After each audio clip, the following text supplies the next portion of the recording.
Dualistic Unity Raw. It's Thursday morning. Oh shit, the little eyeball just went up. Try that again. And here we are for an episode of Dualistic Unity Raw. And I am really getting into the habit of saying, and here we are for an episode of Dualistic Unity Raw, because that's what's happening. But I'm going to start mixing it up a little bit and just going, well, what the fuck is going on? Anyway, we were just brainstorming, which is always a lot of fun. And it dawned on me how often I enjoy starting a sentence with, so I was just getting high and I was thinking, and then just rambling on about an idea, because that's exactly what just happened. And so we're going to be discussing this idea, and it's a fun idea. It's definitely something that you're going to see in the very near future, but we will discuss it on Patreon.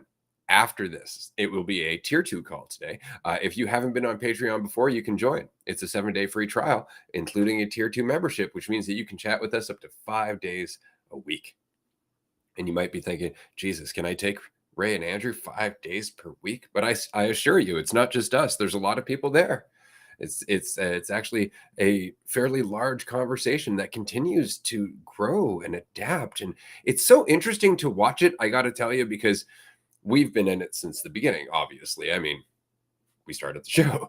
And so when we first started, we had one, maybe two people join the Patreon calls in that first couple of weeks. And then we ended up with 3 or 4. And then some of them would show up and some of them wouldn't.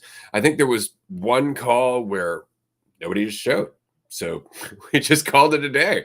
And that was it. But over time, you start to see that group grow. But more importantly, you start to hear the conversation growing in depth. Less people are coming to the conversation with superficial ideas, and more people are already in the conversation with less superficial ideas. And so the entire conversation continues to grow. But then people go away. People don't necessarily keep coming to Patreon, or they don't keep coming to Discord. They go and they live their lives, but they live their lives with a little bit more depth. They live their lives with a little bit of a different perspective on things, a little less weight, let's just say. And then occasionally they come back. And what's funny is that when they come back, that group has grown. But not only has it grown again, but the depth has increased. And I've noticed this in my own life. My own understanding of all of this has changed so much. Just watching episode 1 the other day. The commentary series, by the way, is fucking dope. Very excited for how that's going to go. Part 1 of episode 1 is online for anybody who wants to watch it. I highly recommend it. But going back and looking at it, it's just so funny because, well, you've come a long way, man, and it's obvious that you have. I can recognize exactly how much more relaxed I am. I can recognize exactly how much more it's just kind of settled in as more of an attitude than philosophy. Right. Which is funny because I never really looked at it as a philosophy, but as thoughts come in, as you start dealing with your old habits, as you start dealing with triggers, all of a sudden you're trying to ward those things off with your cerebral responses, with the strategies, with the insights, as it were. It's like, oh no, I'm feeling like I'm being judged. Quick, right. I judge because I'm judging myself. So therefore they're judging because, I feel better. And that process is great. Don't get me wrong. But after a certain point, you're like, oh, I feel judged.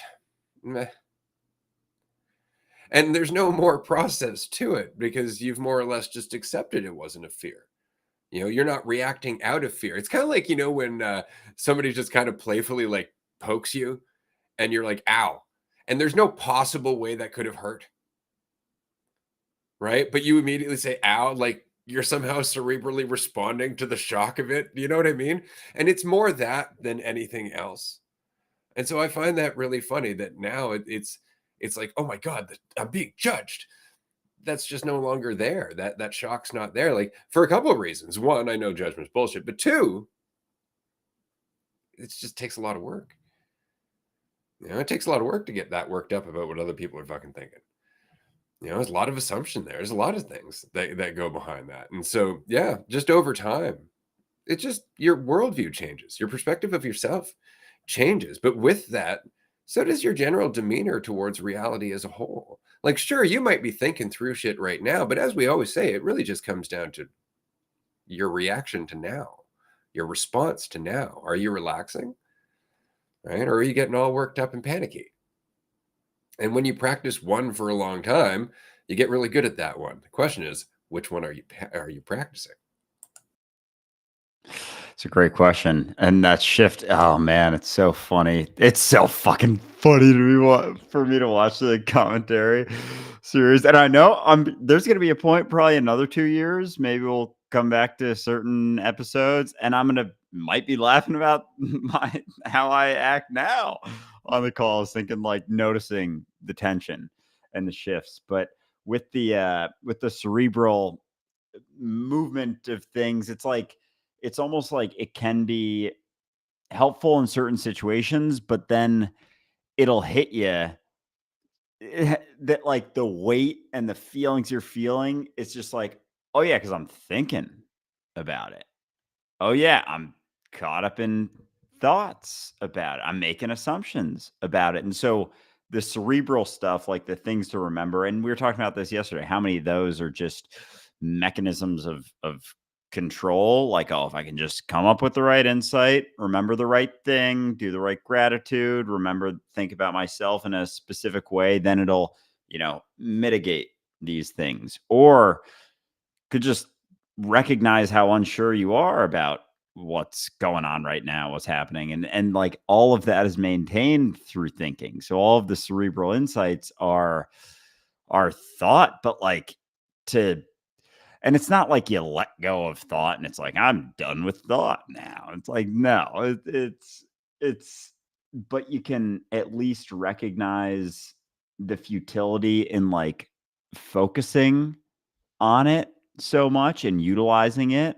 And so it does remind me, thanks, Jazz, for uh, throwing Bashar in there. Just how much we've been talking about him a little bit recently, and just how much you need thoughts to like that whole sort of world of channeling, of like relying on someone for their insights is all very much in the realm of thinking. Like it's thought that's doing it. All of the, the gratitude stuff, positivity affirmations, it's all thinking. And that process, that experience is not super relaxing, and relying upon insights, looking for the next insight, like wondering, like, oh, thinking about this. How do I let go of this? And this is top of mind because I started listening to, I'm like 20 minutes into the Life Unpotted episode with Ray. Shout out Daisy and Sophie, Life Unpotted.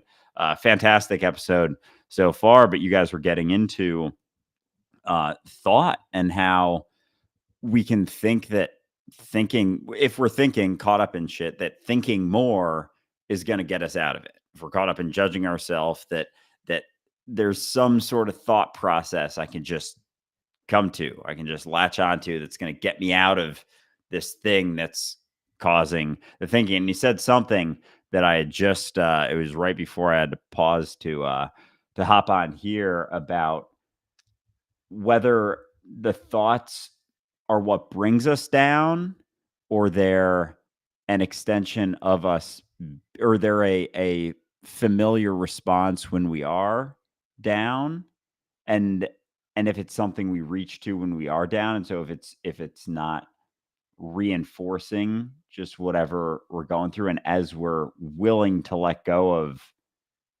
of the act of thinking that that's going to get us out of thinking somehow, like the weight starts to alleviate, kind of like a balloon. You're like, that still has helium in it. You're like holding it down. It's like, I got to think about this. Whereas then you realize maybe you don't have to, maybe that's not the way out. And it starts to float up and you're like, oh yeah, maybe it was just the thoughts maintaining how fucking terrible I was feeling psychologically, at least. Yeah, they go hand in hand, right? Like when I'm feeling low, there's a shit ton of thought there, right? And it's funny because we often think, well, thinking brings me low. Maybe just being low and thinking go hand in hand. Maybe they are the same thing, right? And in which case, relaxing is really what's going to change your thought. And that's exactly what we said previously, is that You think different things when you are relaxed. You think less things, frankly, when you are relaxed. So is the answer to thought more thinking? Or is it to relax into the present, which is not a product of thought?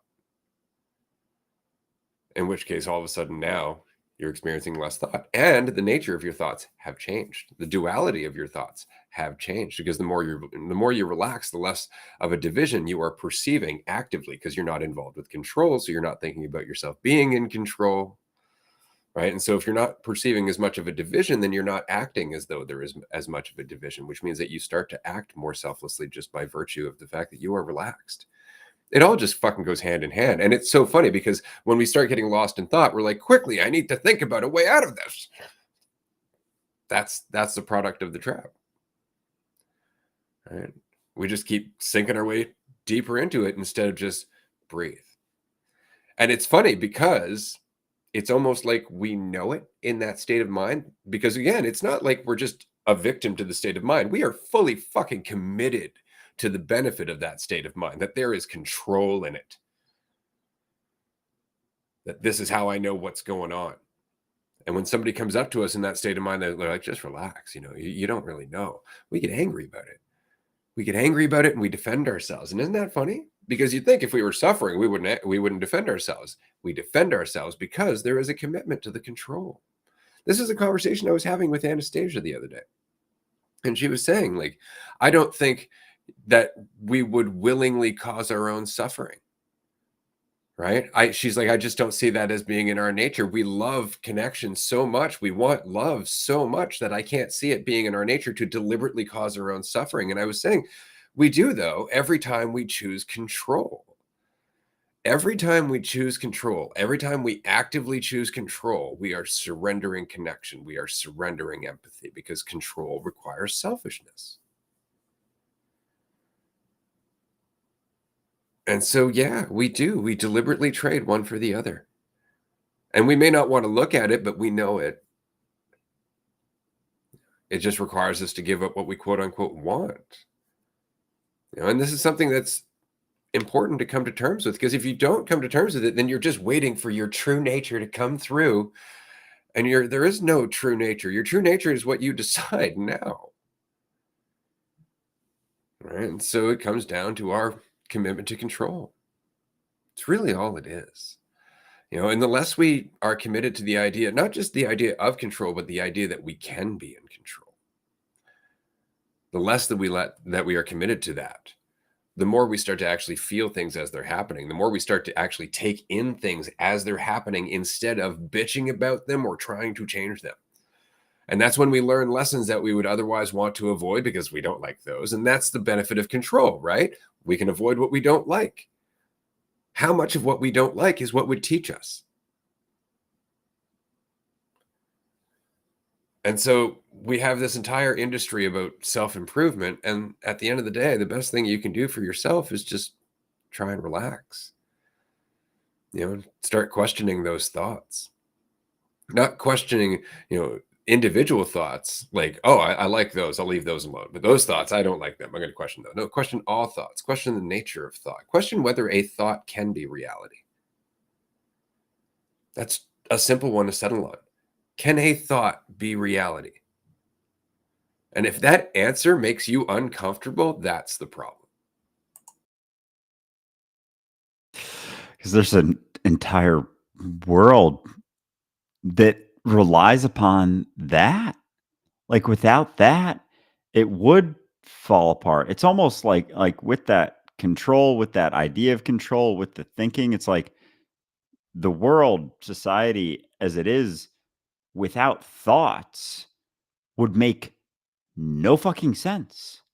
Like, it wouldn't make it's so entirely reliant upon As presumptive, assumptive judgments, thoughts, like thinking, and just the underlying assumption that control can exist. Because as that starts to fall apart, like, so saying that control's an illusion is like, that's one of the most jarring things that a lot of people could hear. But and I know this because I would think about this. Like I would acknowledge that, but I would have a specific way of thinking about control.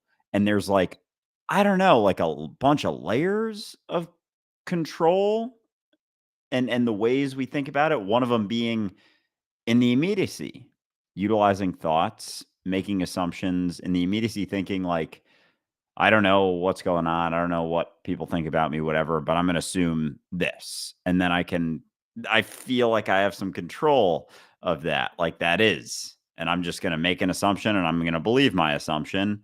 And then I get that hit of control or fix of control. And so, and then it was hitting me too how much, like, if you're reliant upon thoughts to help you feel better, because they're gonna be a weight to some degree, but like people who maybe don't feel like they're feeling down or depressed or whatever, but are relying on thought, like they got to get their fix of thought.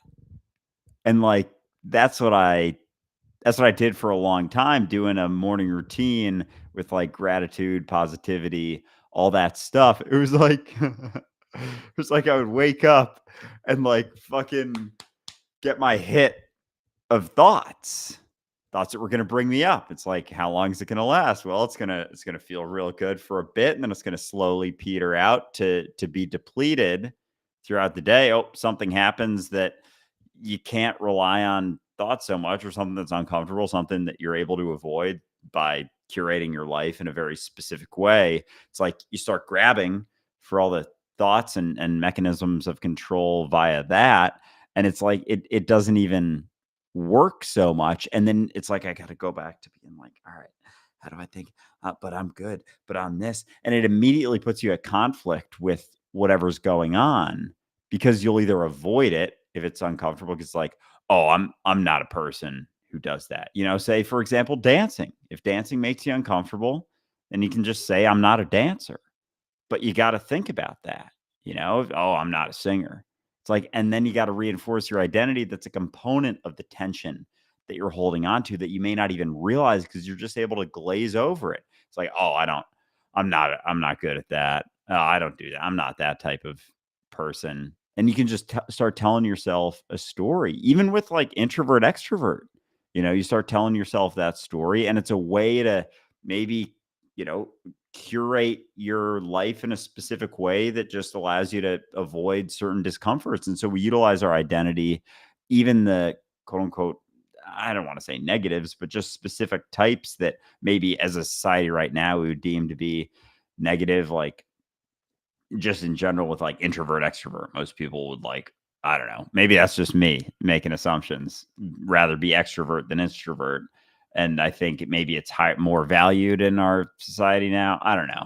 But you can just tell yourself certain things about that. But with relying on thought to feel better, like you need to keep getting hits of it. And it's like the pot, like, yeah, I was just thinking about how it's straight up like just popping a pill in the morning. Like, let me think about all the things that I'm grateful for. It's like I gotta think to do that. I gotta think to be grateful. I gotta think to rely on fucking in the next insight. I gotta think to rely on positivity affirmations. So it's straight up like getting my hit of thought during the day. And then as other things come up that spit in the face of that, it's like, oh, I don't do that. I'm this type of person. Again, getting a little bitty hit of thought to allow you to feel a little bit better about doing something that you otherwise may be willing to face, that maybe, you're not good at it. So you're afraid of stumbling, judging yourself because of that.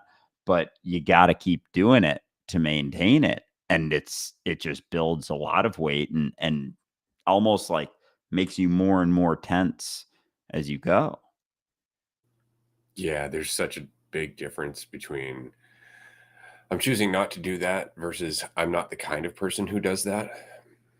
It's really interesting because, on the one hand you're getting that burst of, this is who I am. And I get to think about things and I have control and all of that fun stuff. But later on it becomes kind of like an unwitting prison.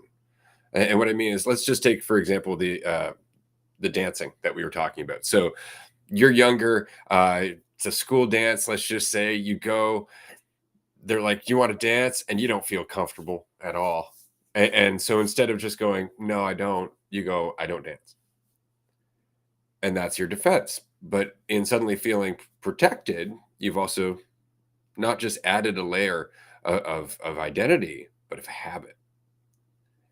And then the next time it happens again, especially if you have a long period of time where you're just not comfortable around these fucking people, you keep saying, I don't dance. I don't dance. I don't dance. And then one day when you're older and you are actually in a company of people that you're comfortable with, and somebody says, do you want to dance? And you just reflexively say, I don't dance. And suddenly feel uncomfortable about even dancing with people that you're comfortable with. Because now you've created this fucking prison and it's habitual. It's become comfortable, rather than just saying, no, I don't want to dance, which is different, right? And a little bit riskier, because then they can argue with you. Whereas I don't dance, that's a much harder argument for them. You feel much safer in making that case, right? So there's just so much to it. I want to take a moment quickly. Remind me, in about 10 minutes time, we're going to give away a couple of copies of the Beyond Belief workshop. So I've got a free coupon code for everybody in about 10 minutes. All right, I will try and make a note of that. But fuck, dude, holy Christ, that was like making me a little bit emotional because that's like the process of like building ourself and the subtlest thing like that. But recognizing, because I've never thought of it like that until you said that, how in that situation being able to say, "I'm not a dancer," is gives you that immediate gratification almost, as opposed to, I'd rather not, because then it's like, it's on the table. It's like, it's on the table and I'm choosing not to. Why? Because I'm uncomfortable, and you have to be honest with yourself. There's so much more honesty with that. It's like you're being honest with yourself, and like you wanna face that discomfort, like, face that discomfort right now. Instead, we just push it. It's like passing it off to like the next discomfort, kick it down the road, kicking the can down the road until, the can's fucking filthy after years and years of kicking it down the road. And it's really hard to pick that shit up because it's so fucking gross and beaten, almost to the point that it's barely a can anymore. And like that's almost it. We keep kicking those things down, and fuck, I mean that goes for so many goddamn things. And like, yeah, oh man, like, because we just don't want to face that. And it may be even a very, very small discomfort initially. Like the thought at a middle school dance, like people aren't really thinking too much about. I mean, maybe you got some judgmental motherfuckers in middle school, but maybe it was certainly less of a weight back then. And so it wouldn't have been as crazy. And you do that. And most of the time, like I remember our middle school dances, it was always like awkward for the first 30 minutes, and then as a couple people got it, and then by the end, like most people were like sweating with like we had our ties on our fucking head and just like going crazy. And it always reminds me of just like the process basically of drinking. Like we've done that was a span over 2 hours, say, and it was slowly building and everyone was just like facing discomfort, and we've been able to fucking like tighten that up with booze. And that was college for me. It was like you go pregame and it's like, no, you don't have to face any discomforts. Just fucking close your eyes a little bit. And then you can do most things. You don't do them well. You think you're doing them well, but you don't do them super well. But you're so unaware of everything that you don't even care.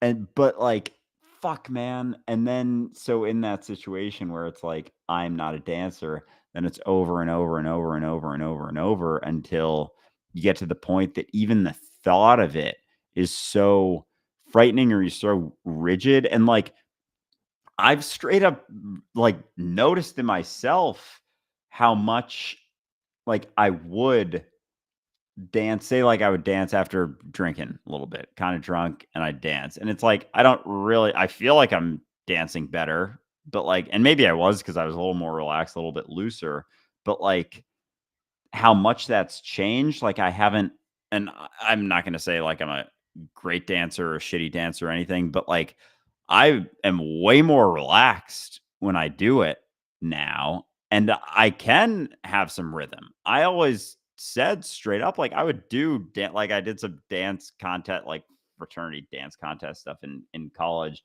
but like I was always by far the worst dancer just because I was so tense and rigid. Whereas I'm looser now and like might actually have a twang of rhythm. And I never I was like, oh, I have zero rhythm, like zero. I couldn't even like do anything. And it's straight up just from being relaxed and like doing it a little bit more often, but like mostly my own state of relaxation. And same goes for with singing stuff. And it's been hitting me with that thing I was talking about yesterday. Like if I try and sing poorly, it's like I sing better than when like I've always tried to like sing well, but there's like some rigidity in me. Whereas when I'm fully relaxed, it totally shifts and changes it. And like, so yeah. Anyway, fuck. Which goes back to what we were talking about at the beginning of this, which is eventually not trying to sing at all, like not trying to sing, right? Well or poorly or putting any thought into it whatsoever, just doing it. Doing it because you genuinely want to. And if you're just doing it for you, then what are you thinking about other than the act of doing it? And again, that's mastery of anything. Anything at all. You could try to be a good pool player, but then as soon as you start to lose, you're going to break down and choke. And that's why people tend to choke, right? Is because the pressure of winning is so big. The game hasn't changed, right? The game they've played their entire life hasn't changed. But all of a sudden the stakes are so high because it means so much about them. And that's typically when people choke. Right? It's a psychological thing more than anything else because it's the same game. Nothing's changed. Dude, I could get into so many examples of my rigidity playing out in like just in regards to performance anxiety. And it's like, it's unreal. I forget how many things were like expressions of that rigidity over time. And like, so I was able to, and this is something else you guys were talking about with on the Life Unpotted episode, just how much we're able to and fuck no hold on. Wait a second. What the fuck was with being rigid and doing stuff and Performance anxiety. performance anxiety. Yeah, there was like a little side thing I was gonna go with that. But yeah, anyway, just the amount of things, like the amount of things that are an expression of that rigidity. Oh, it was when we're younger or previously, a few years ago, 10 years ago, whatever, like things seemed like they weren't as jarring as they can be now.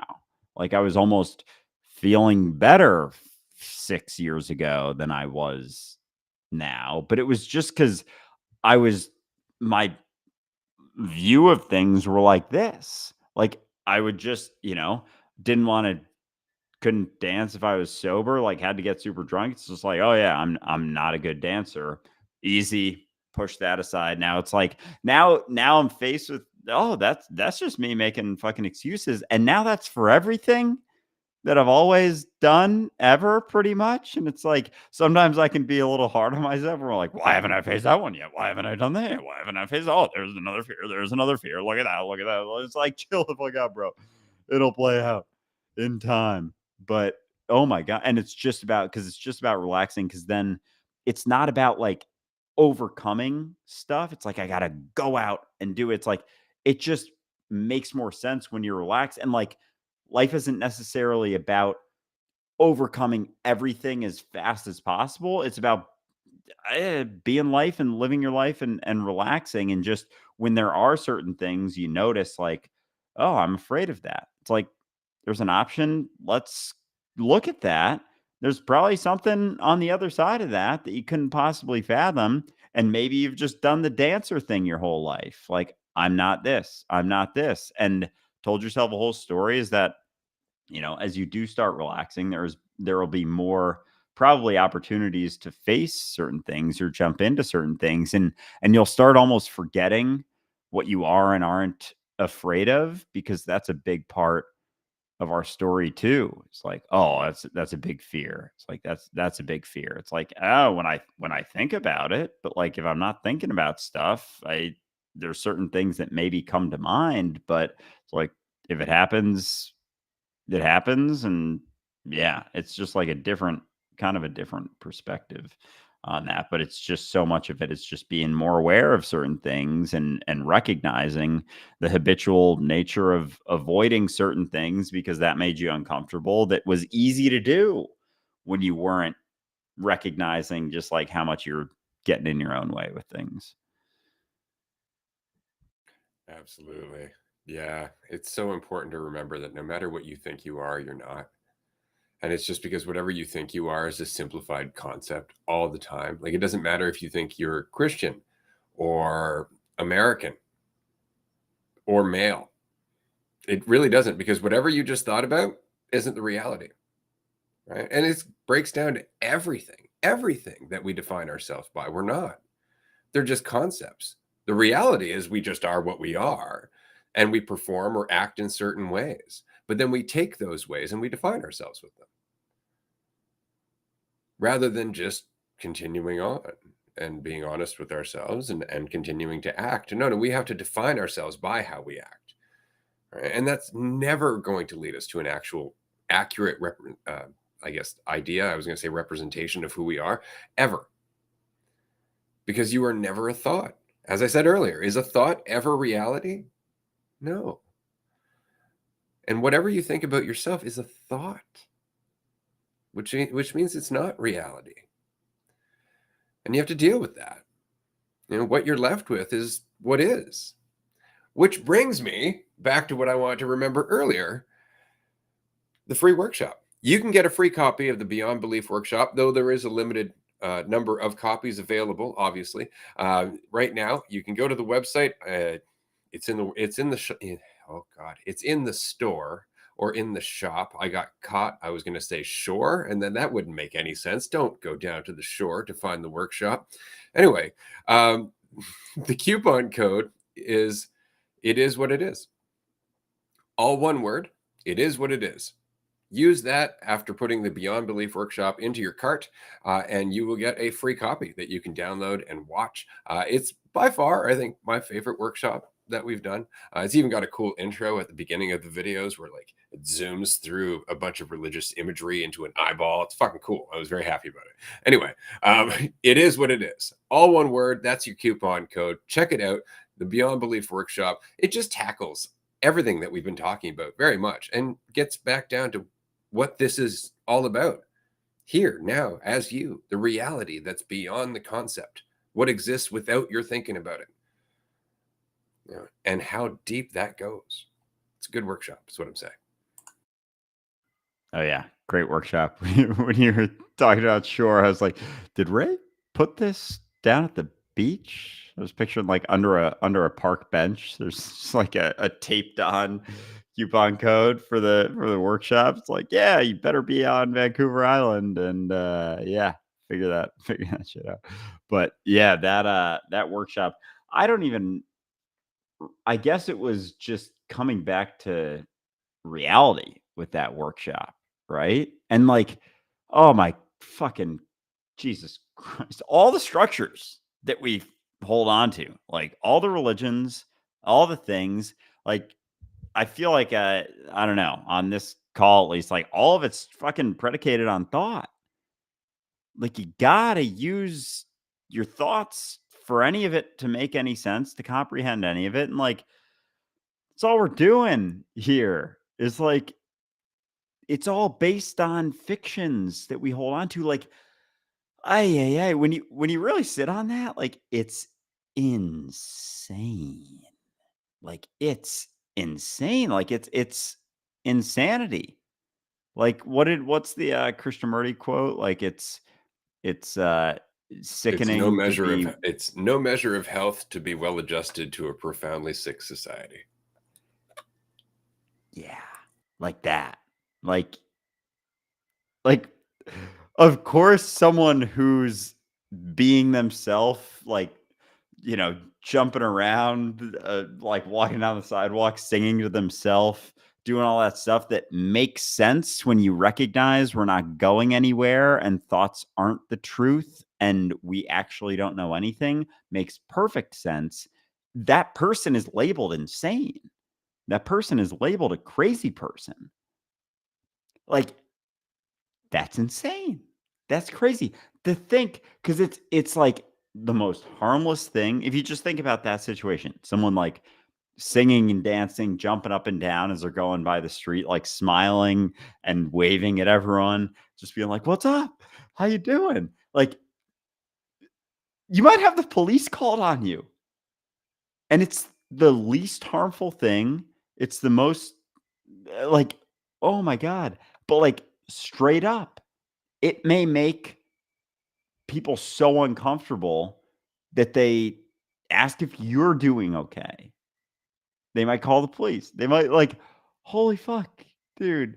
And so of course, when even just us talking about control not being a thing, like control being an illusion, like, of course there's going to be an aversion. People aren't going to love hearing that all the time. Like, I've gotten so much of a better sense of, like, why people don't enjoy this conversation. Like, when 2 years ago, I was like, why the fuck would no one, what do you mean? This is it's freedom. Like, do people not want to be free? It's like, kind of not when they think that control exists. But Exactly. Well, it's very much like as Jazz was saying here, if I don't know what I like and what I want, how do I know where to take my life? And immediately you're like, well, do you know what you like and what you want? And are you sure if you've only stuck to a limited spectrum of things that you were comfortable with? Because there could be an entirely different spectrum of things that you could like and you want outside of your comfort zone. And immediately you're brought back to this point of, fuck, I thought I had everything in control. It's like, no, you just made an assumption so you could feel better. No, that's more or less it. Right. So you have to come back to, I don't know what's best for me. That has been one of the most transformative things in my life. I have to tell you, for the last 10 years, especially when I finally started fucking applying it to some degree, I don't know what's best for me. I really don't. I don't know what my ideal future would look like. And it would be stupid for me to try and create an idealized one right now based on what I understand right now. Could you imagine? It'd be like if I went to you when you were 10 years old and I went, what do you want your best adult life to be? Would you be happy with that adult life? Like, let's just say you'd be surrounded by trampolines, which would have been a big focus for your life back at 10 years old. You would have been surrounded by kids' things as an adult. And you'd be like, this fucking blows. So, how can you know what your best future life is from where you are right now? You can't. You're disregarding all the growth that's going to happen in between. And it is indeed that growth that creates that future life. So the more you surrender to uncertainty, the more you're surrendering to growth. And that is where change is happening here and now. Growth and surrender, it all goes together. Change, because life is change. It's just that we stagnate by holding on to concepts that never fucking change because we don't want them to. well said. Because do you make some sort of 5-year plan, 10-year plan? Like, the you that experiences that in 5 or 10 years is not the you that's making it up right now. So, like, how the fuck could you possibly know?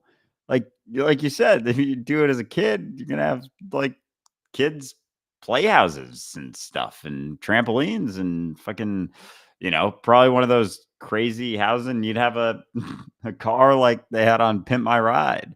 It's like just not a reasonable thing at all with like a 70-gallon fish tank in the trunk. It's like there was a lot of trunk space until I decided to house fish in my car because that makes sense. It's like, yeah, it's a TV show. But as a kid, you wouldn't recognize that. And so, and then as you, oh man, dude, because like as you grow up, then it's constantly shifting and you're constantly changing. And so, oh man, we almost like double down on it as opposed we'll resist the change, try and maintain ourselves in a specific way. Say we make a 10-year plan. And so rather than recognizing, oh, I don't know if I'm going to be that person in 10 years, we're kind of like, I'm going to resist the fuck out of everything that happens for the last 10 years to make sure I am that person in 10 years. I'm going to do everything I can to be the same exact person that I am right now that's making that plan, just so I can prioritize the plan playing out how I want to, despite it spitting in the face of reality at all times. And reality, more so reality, spitting in the face of that. I mean, you could say one way or the other, but holy fucking shit. Like, we'll just do our best to maintain that, resisting the change and the shifts and what's actually going on in reality, just so we can feel like we were correct about where we thought we should be in 10 years, or the type of person we should be with, or whatever. And so like we'll even do that like with types and shit. Like I'll come up with the type and then I won't look at anyone else who isn't that type. It's like we do it in so many fucking ways that just are detrimental. So detrimental to our experience. Oh yeah, but it provides that sense of certainty. I know myself. It's like, yeah, it's very satisfying, isn't it, when it starts to conflict with, or to cause conflict with everything around you. We have to wrap up here. This has been a fun episode. Absolutely. Thank you, everyone, for joining us in the live stream, in the comment section. We appreciate it. And thank you just for listening to the podcast. We appreciate that too. Do join us on Patreon if you can. In about 15 minutes, we're going to continue this conversation and we're going to share the dope idea that we were talking about before we started recording this. I was very excited about that. I'm still very excited about this. So we're going to stop here. We'll see you soon. Everyone, thank you so much. We love you. Bye, everyone.